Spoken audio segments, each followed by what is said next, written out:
จะสิสบายดีทุกท่านทุกคนวันนี้เรามาหากี่เนาะหลายขนาดด้วยกี่พี่นะเป็นครึ่งกระสอบผม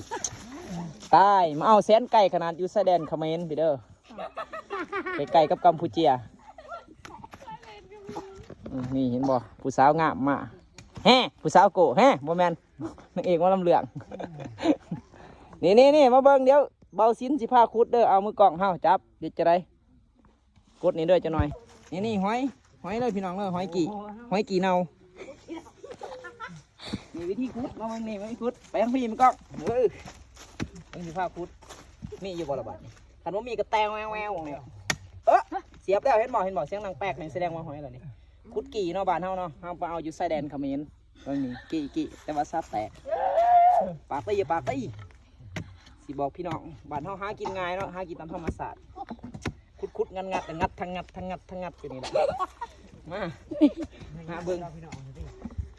เด้อว่าจะได้มาหากินเด้อนี่คือวิธีการหากินแบบบ้านๆเนาะของบ้านเฮานี่แหละสันเมืองลาวเฮานี่หอยเนาะเอาปะโก้เอกมอลำเหลืองเฮาเก็บไปใส่เก็บมาได้เป็นสอบจะหัวนี่เห็นบอกเสียดายได้ผลซับปุ่นจนแตกเบิดเพราะมันไก่ที่พี่น้องนี่มันจะอยู่ในผงกันนี่เนาะเบิ้งติงลองถ่ายพี่ว่าแตกเบิดผลมีนี่แต่ห้อยกี่เป็นเหิบอยู่พี่น้องเอ้ยพี่เบิ้งพี่เห็นเด้อได้เป็นได้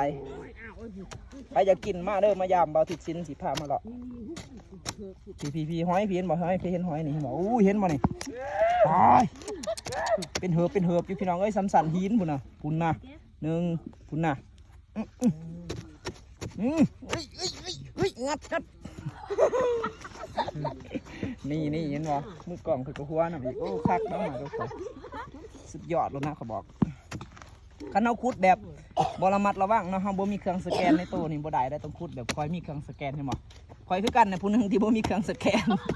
ถ้ามาคุดบัดได้ห้อยงามๆบ่ได้ดอกมีแต่ตัวบินเบิ่งเด้อพี่น้องเด้อวิธีถ่ายดีๆเลยอันนี้เอาเบิ่งบ่ได้มันมีหลายบอกมาเบิ่งนั่นเนาะจะน้อยสิพาไปนี่ก็หอยเด้อพี่น้องเด้อบ่สิชิ้นพังงัดเอาเฮ็ดจำเป็นแล้วเนาะปากทองกินซุมือจะได้สิได้อยู่ได้กินหาเอาตามธรรมศาสตร์ได้พี่น้องเอ้ยบ่เฮ็ดก็บ่ได้กินเนาะคนบ่เฮ็ดยังมีแต่คนใต้ท่านเพิ่นว่าเนาะฉะนั้นเฮาต้องได้เฮ็ดหากินไปตามธรรมศาสตร์ก็แบบนี้แหละลักษณะบ้านเมืองเฮายับไปหาเพิ่มนี่หอยบ่นี่ได้สมมุติเป็นเหิบงามแท้เบิ่งจักหน่อยเห็นบ่